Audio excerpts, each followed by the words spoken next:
Vraiment, nomination à Denis Dimanaseni et bien ici sur gastrite.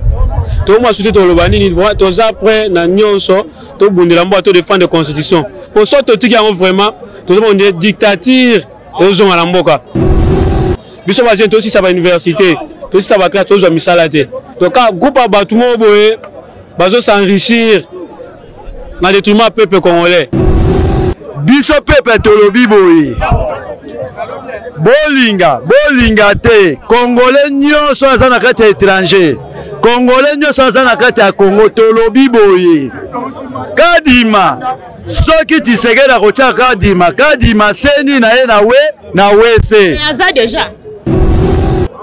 déjà président. Mama na mboka na biso Kadima seni na ye na wese. Na mboka na biso Kadima aza na musala te. Bobo ya Kadima poani.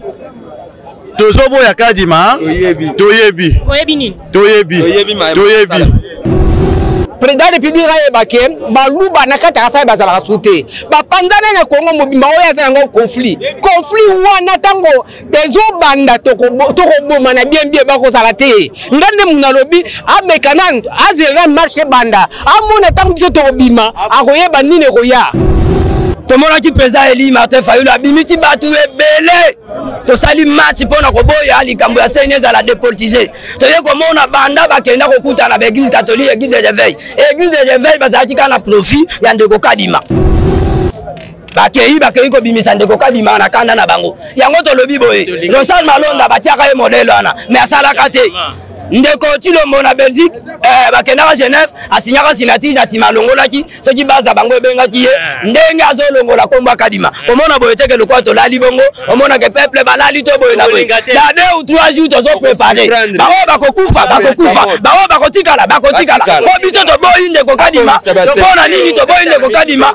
azali membre ya UDPS. Avec notre résistance, tout le bien était Kadima pour les cater. D'ici lobby, Bogo a déjà trouvé ça fait 20. Mboke et la moto. Merci.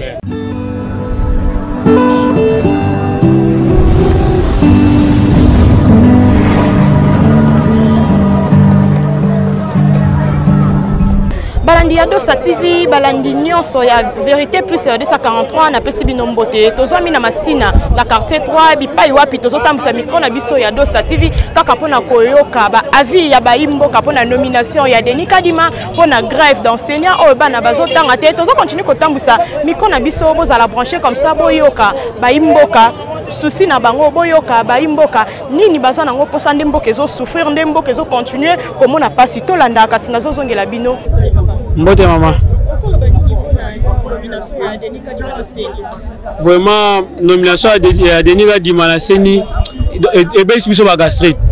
Tout le monde a soutenu le Lobani, tous après na nyonso, tout le monde a défendre la constitution. Pour ça, tout le monde vraiment, tout le monde est dictature et gens à la mboka. Biso ba gente aussi ça va université, tout ça va créer tous les misalate. Donc quand groupe à bâtiment boye, bazo s'enrichir dans le détriment peuple congolais.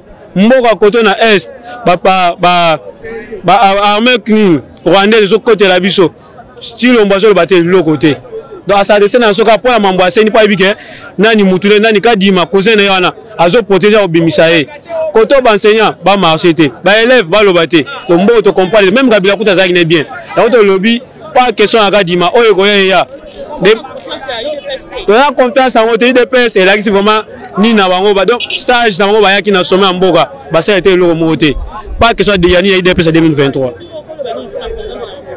bon yé pena la montée yé bon soit ça présent la biso personnel bon Chilombo ngala mo ndira za Congo Airways mo sa po ba voyage mambo la biso en mboka akipa ngote yé mambo te le bango ayeba ngo kate so yé to za pas content ne pona nini na nini o nini na sa le biso 5 ans ça il le côté 2023 tu voter mais il faut te sanctionner pour ça tu voter si l'on va il faut te voter pour te sanctionner si ça joue là libana to là libana te yé pena deuxième mandat mais 10 ans na to kufat et ça neti dans l'entreprise des États-Unis état américain va monter que na yé ça grave na soma mboka 10 ans na Chilombo mboka exister souté ba frontière ba zo côté la biso zo le côté to ça maman merci na maloba na yo mais na yena zo ki se boye na yebite na bengi bande konabiso oyo batangi ebele sikoyo nayoka balobi démocratie eza pouvoir au peuple.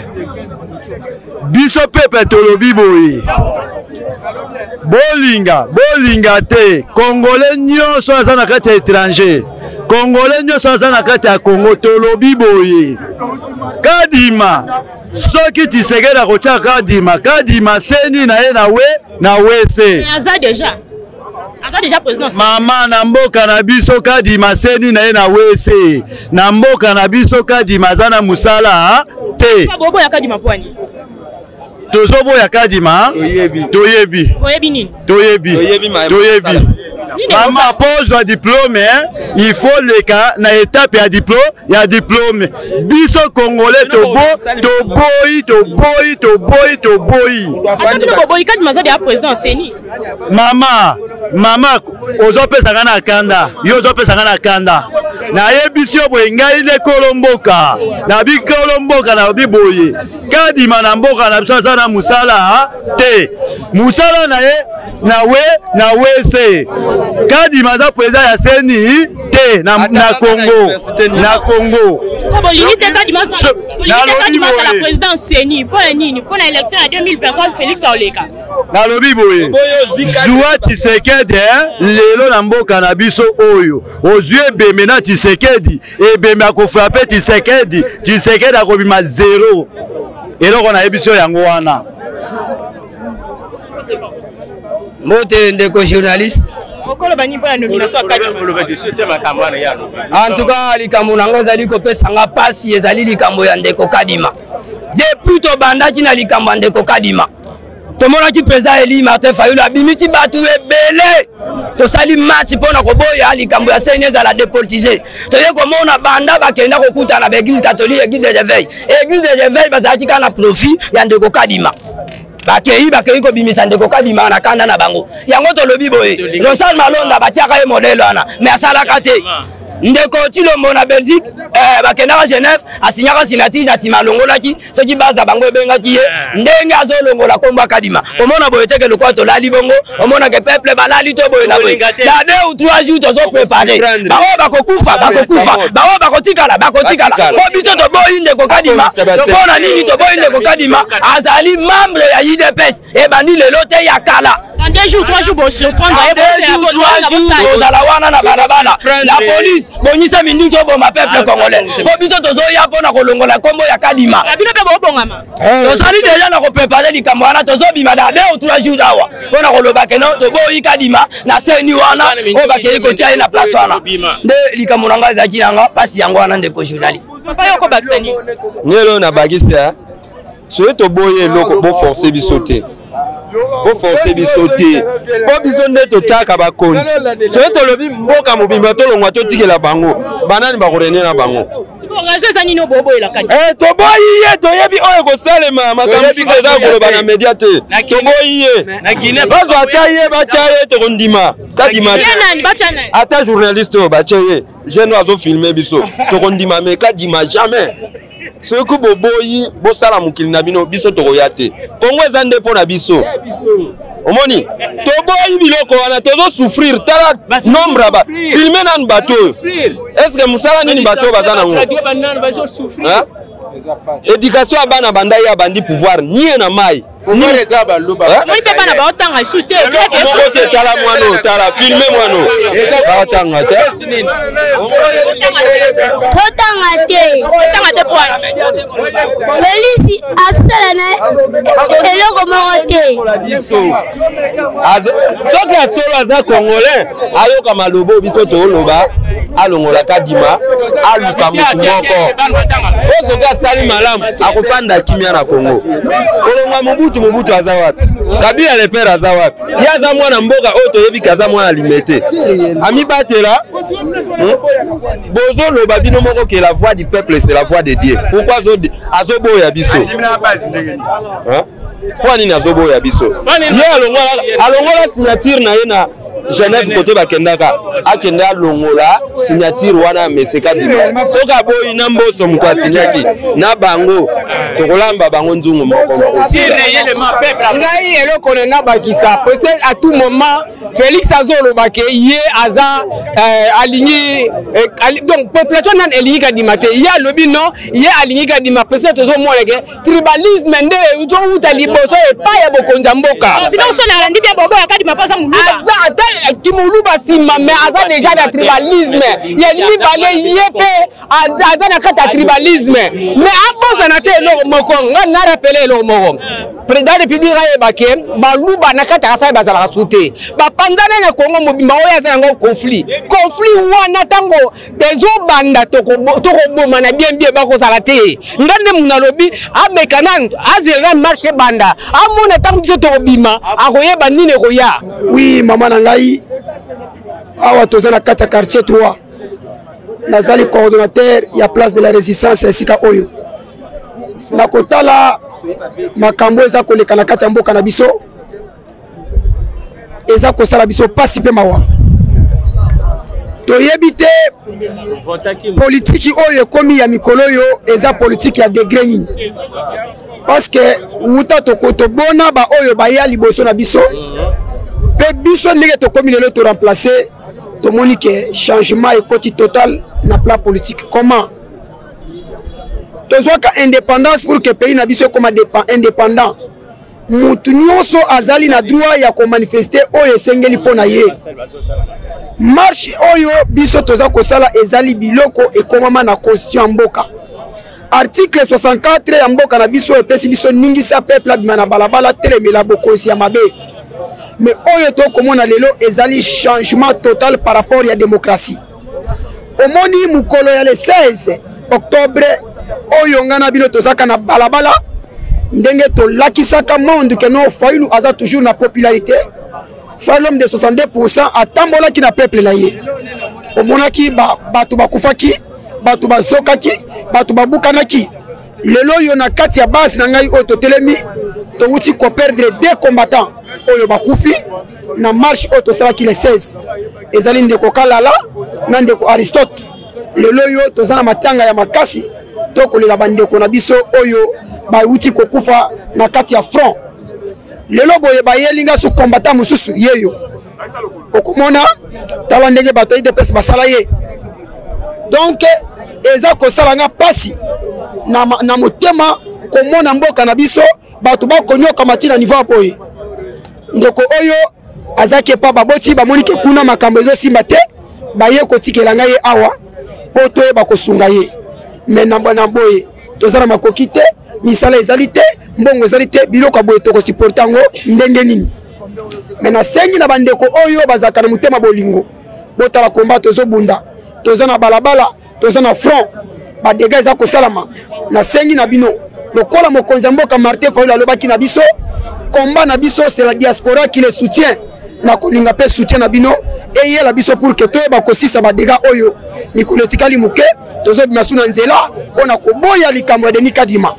Mama la journaliste eloko na koyebisa yo biso bakongomani ata mokolo moko te tokotika nzela ndeko Chilombo Alex Kadima ekotikala kosimba te et puis nous avons compris souci na ye idée na ye ezali nini Kadima a imposé Kadima tango peuple a kotelemela ye ndeko Chilombo asenga dialogue tango toke na dialogue aloba ke bopesa nga 2 ans pour organiser l'élection à Luka Griezmann toyebi eloko wana tolobi na ye consensus c'est besoin quand même 2 jours ya pamba to trouver solution bato bake na consensus pour to mettre président ya Seni à tour d'une table na négociation ba parti prenante nyoso bazala to yeba kosolola pour to cha président malamu peuple ke maponami ponzala oesila mwana mboka lelo soki omoni makambo ko simba te c'est parce que wuta tozo lipanda na mboka na biso ti lelo yo to tikala ko so président oyo abimi na motema peuple te yango komona makambo ko beba mais yambala oyo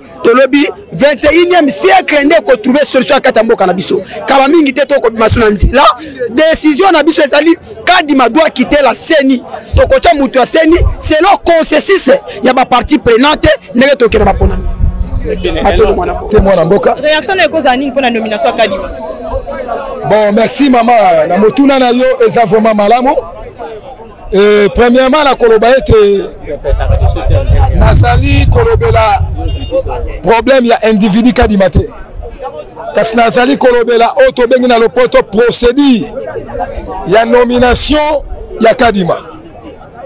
Kadima, camarade Mbosso, a nommé Kadima en violation, il y a texte. Auto bengi en violation, il y a article 18, il y a charte des valeurs, il y a une confession religieuse. Dédé, a nommé Kadima, a promulgué Kadima, en violation de l'article 56 de la loi organique de la Constitution à Mboka. Leloyo, Mbosso Akamati, a Tindi Angwepaya, soi-disant président, soi-disant président M. Antoine Tshisekedi Tshilombo, a signé, a signé ordonnance. Tshilombo a signé ordonnance en violation de la loi. Puis ordonnance a consigné les membres au bazali na bureau composante ya Seni. Quorum ezali etete. Ba poste monsieur Zangi. Un président de la République montant pour kamba institution au Congo. A koki aucune fois, aucun jour, il a consigné ordonnance. Oyo ezali na noté quorum ezali non. Biso bayi ba Congoman bayi Congolais citoyens pe biso bayi ba résistant biso yina muka tolobaki boye non à la dépolitisation ya Seni elingi kolobani ni mama toboyi ba politicien na kati ekambami ya Seni toboyi moyibi ya maponomi pe toboyi lobby olobake élection ezala na mwa ote to pousse yango pour que mbongoalité eloko biso bayila muka to kobundela yango wana lelo Olanda qui dit sikou ya tata mokonzi ekolo ya le président élu Aigle Martin Fayulu aloba ki boye peuple congolais a mis se prendre en charge nomination M. Tshisekedi na M. Mbosso basali peuple akoki kondima yango jamais. Elingi koloba ete to utiliser article 64 de la Constitution. Il y a un article 26 de la Constitution où il y a un sa peuple liberté d'expression. Peuple le soka bimi na balabala mama kobo ya Kadima. Baïda passe na bio biso to ali tribal. O la muka bali tribal. Soki la muka contester bango, o la muka azali tribal. Mama, oyebi malamo nomination ya Kadima. Zaki ndenge mokona Malonda. Na 2015, M. Kabila Hippolyte Kaname a imposé biso loi ya ko réviser constitution. Tango ba forcer ki biso ba même sur la forcing. Peuple a dimaki mokolo wana te. Et sengeli to sala entraînement, to mettre stratégie pour que to yeba lolenge kani tokoki kobima. Lolenge kani tokoki kokele kobundela ba yibandeko wana otoko benga lo banyamulenga peuple. Biso la muka lobby ezalaki réunion à Souka. Et quand même qui na se passe na ba yiba force politique nyonso. Déclaration wana landa yango na lombango d'ici 16h okoka déclaration officielle ya ba biso ba congolais. Oto lobby ete toko bima na balabala. Église catholique, oui. Le IDP, ça comme une église catholique. À l'époque, l'église catholique a Zaki Malamo. En 2011, lorsque Mosengo a lobby que les médiocres dégagent. Alors, Wana, Mosengo a Zaki Malamo, catholique a Zaki Malamo. Leloyo, Lokola, Sola lobby, résultat topé, on a qui fabriqué na Seni, ya Nanga. Et Ali Yangote, Motalonga qui ali président Eli Martin Fayulu. Lelo ida passe à komi koloba azali président elite Fachi Beto. Maman, motuno tuni nasongi moke. Oyebi ke ba la police. Kako ko benga la police lelo service à la police. Ba uti ko boma mwana kelasi na Matadi. Pona nini ba bomi mwana kelasi? Mwana wana ayibita abomi motote. Abeti motote, aboto lelo ka motote, mwana kei ko réclamer, ako kende classe balakisi ba kotangisa yete, mwana kei ko réclamer salaire, ya bayi ba enseignant, batato ba kotangisa bango, ba maman ba kotangisa bango. Chilombo na institution na ye, na camarade oyo kobenga, na kombo ya soi-disant ministre enseignement Tony Mwaba, soi-disant ministre enseignement, un ministre voyou Koulouna Tony Mwaba. Insilité maman, moi na réclamé babomi mwana. Tony Mwaba leki na télévision akobete catholique wana baza banani. Soki babona l'école na bango biso tokozwa na makasi. Catholique alobi lelo bozwa gestion biso tokamata ba bâtiment na biso. Mais pour que na chité tobeta lisolo ya changement ya mboka. Non pas tobeta lisolo ya individu.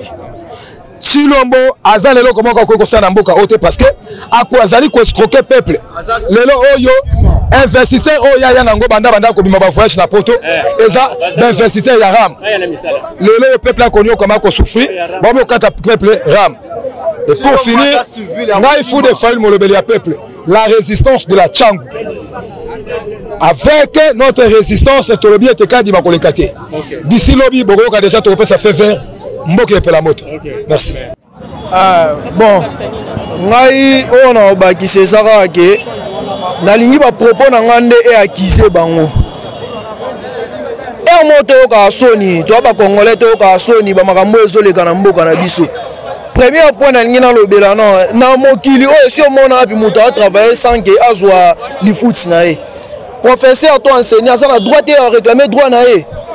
Mamata bino moko yo ndenge za bo journaliste zo sala ozui mbongo te otambolo déclarer te et c'est impossible lelo bande ko na biso ya IDPS ba komi ko finga église catholique o ba longola bilamba awa to mona ba maser batika ba komi takale pa batu ya kabila basaki bato IDPS lobi basaki ba ami lelo ba komi ba ennemi kaka po catholique ya telemela ba droit na c'est impossible o mboka neni to kende na niveau ni.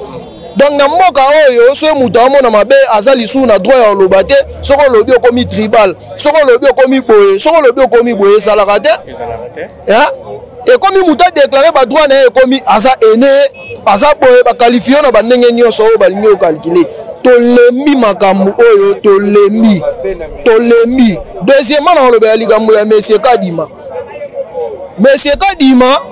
bandeko na biso ya IDPS bayoka soni tina oloba boba fongola matoi bayoka soni tellement na mboka na biso na Congo ridicule et bomaka nango te yango wana peut-être so ezalaki na ba pays misusu balingai ba se sentir mabe balingai batika eza soni to telemela biso nyonso na bango to tambola pona nani malonda ba propos ya malonda biso nyonso to telema to loba to tambola ti lelo malonda longwa lelo po to telemela na bandeko ba catholique ba telemela likambo ya Denis Kadima bango bakomi komona ngo mabe bakomi contre eza soni eza soni makambo ba osala bayoka soni ezalaka te moko to dirigeant oneni to tambola neni donc tinde peuple congolais souffrir bo bandeko IDPS ba souffrir te bango tout ba souffrir to souffrir ensemble. Pourquoi ba oki ko ndima to kendanga na babuso babwe moko eza biso nyonso muto obangelo kwa sate to telemela makambo Kadima akoleka te bakita bamata Kadima oleka te ona sele nango ya luba yango. Bon ngai lo na lingi na bakisa boye to mona nanu te vraiment na bamboka eza organisé bakende ko négliger éducation de base ya bana. Un député oyo azokende kolala pongi na assemblée azozwa $17,200 qui sont contre, qui sont pour, abstinence, $17,200. Moulakisi oyo azotangi sabana. Est-ce que total anano est-ce que Félix atanga? C'était na brouti? C'était na brouti so katanga vraiment biloko yazo sala éducation ya bana. Après bozo do bakuluna ko sila ndenge nini. Bana bazo vanda la bandako. Pona likambo Kadima Félix aza civil akokende na ye. Mobutu asala 32 ans na mboko lelo aza wapi. Mboka oyo eza mboka ya mutute oyo eza libanga na biso. Eza libanga soko diriger kokite tikela baninga. Est-ce que vraiment dictature oyo azolinga mema biso est-ce que zalaka? Mais eloko ya suka na lobby Félix oza na yo civil ya okokende. Okokende Kabila zaki soda atiki pe mboko oyo. Pona yo okokende no vraiment na facilité. Yangmane loko na lobby. Merci papa journaliste oyaminga na émission. Naza na sengo makasi. Mais na lingi na tuna eloko moko o ezo sala peuple congolais passe. lelo oyo badepute bakevanda kuna na parlement bazoka esengo ya kolia mbongo batanga to batanga te sikoyo soki bango balobi ke batanga na question nga na pose bango so barépondre ke batanga bato batangisaki bango bamama na bango to batata na bango soki eza bansenya bato batangisaki bango bansenya na baza banoko na bango to bakoko na bango bansenya wana babanaki kofuta bango to te. Comment impossible Félix azobimisa ebele ya mbongo azosomba bajipi ya cher azokorompre badepute nini ezozanga yazwa mbongo azodepanse azosomba bajipi ya cher akende kopesa badepute azwa mbongo na futa bansenya ye aza na posa bana na biso bazala bailetre batanga te ayebake mutu atanga te asala pe makambu ya mutu atanga te ye azotuta toloke nga na kosilisa kuluna lelo oyo soko otali bato bazomela bombe mutu aye na bombe eza ye epoke ya Kabila toyebaki bombe te epoke ya nani ya Papier Tienne toyebaki bombe te toye koyeba bombe na epoke na ye ayebake bombe ya memi abebisi morale ya bana na biso mutu oyo atanga akozana ta kovanda ta mela bombe mutu akomela bombe oyo atanga te lokwa ye alingi bana na biso batanga te bamelaka bombe ya ye nango asala makasi ayebake Kongo ezalaka ya bato ya mayele soki ya azalaka zoba azwa mutu na ye kadima te na seni bakende kovanda d'avance na tuna na est-ce que Félix ayebi pasi ya Congo Félix aza mikilisi soki alingi okoma président ya mboka mema buzo baya azomema akende poto oyo eza poto te oyo eza Congo eza mboka ya bata mayele eza mboka ya bata sage ya koyiko ya kobebisela biso enseignement na ndenge nini na moma oyo soki mutu arevandike ya alobi ke no mutu na revandike ndenge nini bokende kokanga ye akomiti na niveau débordé alobaki enseignant wa kotangisa te bakanga ye boyebisa aza liboma oyo nga nazoloba bokata te boyebisa ye komela ye aza liboma na mutu na ye soki alingi mboka oyo ebonga atika makambo oyo ya kobebisa éducation ya bana na biso me na moma oyo eza lokola mutu baprometaki tokoya koboma yo samedi lelo eza lundi mardi so etikali na 2 jours mutu wana asalaka nini abanga samedi balobaki baya obeta ngai ayebaka atikali na 2 jours na pouvoir na ye azokende mais akutaki biso na kimia atika biso pe na kimia biso mobutu atikela biso tribalisme te yende mutu ayeli biso tribalisme oyo ayeli biso tozoyoka tozomona bato ya parti na ye ya IDPS bazoboma bakongole partout mais toyoki nanu te oyo bata parti moko boye babeti bata IDPS toyoki te nayebi te soki nakosi ye moko aza na kati ya koyeba Jean-Marc Abundi azalaki Kadhafi na Lubumbashi soki abosana nazorapele Jean-Marc Abundi azalaki Kadhafi na Lubumbashi soki amonike place aza wana musala oyo azosala eza yango te aza capable bapompe essence esilite batransport ya Lubumbashi ezali azwa nzela azonga somba babido azonga Lubumbashi azongelaki Kadhafi parce que yende azomene désordre na sansi nini nazozonga na maloba na ye alobaka soki biso toboyi kadima na seni aza capable ya kopesa bamilitaire ya IDPS machete pe manduki eutaka na munoko na ye lokola ya aplike eloko wana machete oyo asomba apesa bamilitaire ya IDPS yango bazobomelaka bata baparti mosusu topesi ye matondi me ayebake mokili oyo ezalaka ya mutu moko tomoni mabele bango bazotambola na Congo na kobanga me biso otambola na kobanga te po tobi ke tozala na problème na mutu te bango nde baza na problème na congolais basala makasi na mabe bazosala na malamu bazosala merci na bango me bayebake mbula ebetaka mpe ekatanaka biso na bango lisu likola lisu tokotikela bango ata seconde te Félix ayebake 2023 aza na ye te mbongo ye azobebisa kokorompre badepute azosala perte likola perte azwa mbongo wana somba bambwaka esala ferme na mbunzi mai soki azodepanse bambongo pour ria pesa badepute bavote aobeta libanda depute akovote Félix tokoboma ye awa toza posa ya bato ya mayele bango lisusu te yango nasengi na bino mela ye soki akozala mpe mobali arépondre ngai merci pas journaliste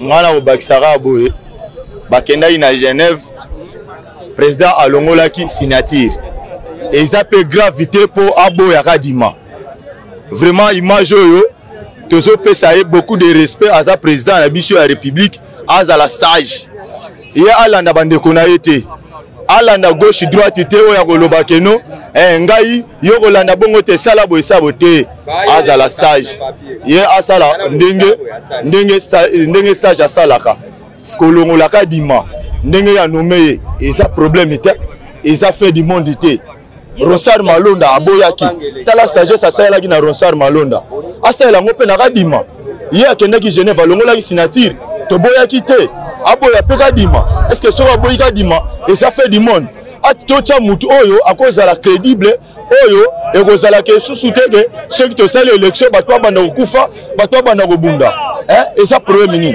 soki aza akobima to luka mutu oyo aza netre netinga propos nanga en tant que congolais vrai congolais to chaka Denis Mukwege na catholique na nyonso be ba église tout boyi to chaka Denis Mukwege netre oyo abimi siye oyo abimi te bapesani mbote est-ce que kosala matena mboka na biso Kabila yeyo aza atiki pouvoir trop jeune 42 ans atiki pouvoir mais Kabila za soda so azaki motema mabe alinga pi ko bimisa pe nani mutu dauphin na ye maboyi mais pona ni to ko continuer kana babiloko kaka ya mabe to pesi kuningai en tant que congolais na mawa pe ba voter Israël mingi qui s'est abima na bandunde ba voter ebele pona ni tribalisme ezalaki te na 2011 pona ni tribalisme ezalaki te tozaki même moral qui s'est abima ki mais lelo comme tribalisme pona nini bandeko na biso baluba batika biloko wana bazosala wana toza tata na biso eza Congo mama na biso eza Congo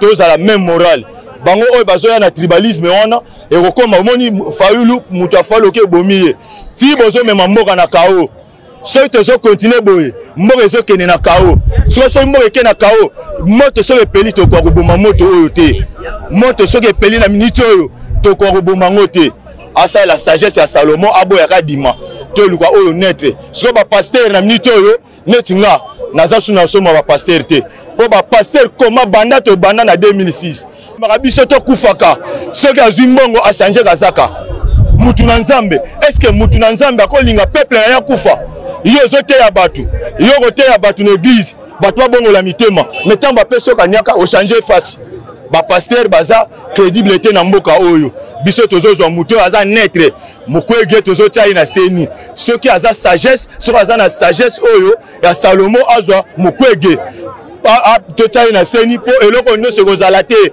soki aboyika dima tokobetele maboko eza fait du monde te eza fait du monde te soki aboyika dima balobaki te boye te aboyaka dima aluka oyo aza netre ata Mukwege te aluka oyo netre oyo akozala netre atie ye tokopetele maboko. Merci na conseil wana toza ba congolais tokotikala ba congolais mboka eza ya biso tokoteka mboka na biso te tokoteka mboka na biso te.